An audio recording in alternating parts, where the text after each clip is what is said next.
যারা দেশের সম্পদ বিদেশে পাচার করে তারা দেশের দুশমন।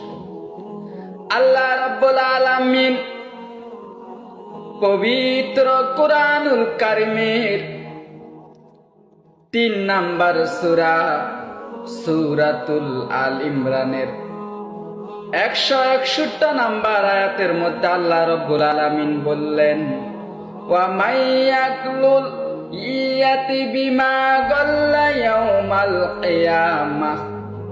আল্লাহ রাব্বুল আলামিন বললেন, যে ব্যক্তি দুনিয়াতে দেশের সম্পদ আত্মসাৎ করে, চুরি করে, কাল কিয়ামতের দিন সে তার আত্মসাৎ করা সম্পদ, চুরি করা সম্পদ নিয়ে হাসরের ময়দানে উঠবে।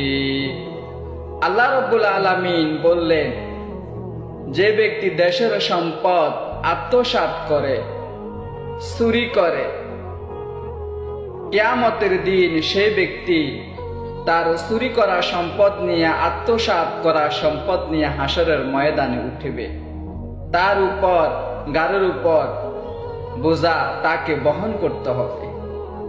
তাহলে আমাদের দেশে যে সমস্ত মানুষরা দেশের সম্পদ চুরি করেছে, আত্মসাৎ করে, চুরি করে বিদেশে পাচার করেছে, অবশ্যই কিয়ামতের দিন তারা সে সমস্ত সম্পদগুলো নিয়ে হাসরের ময়দানে উঠবে।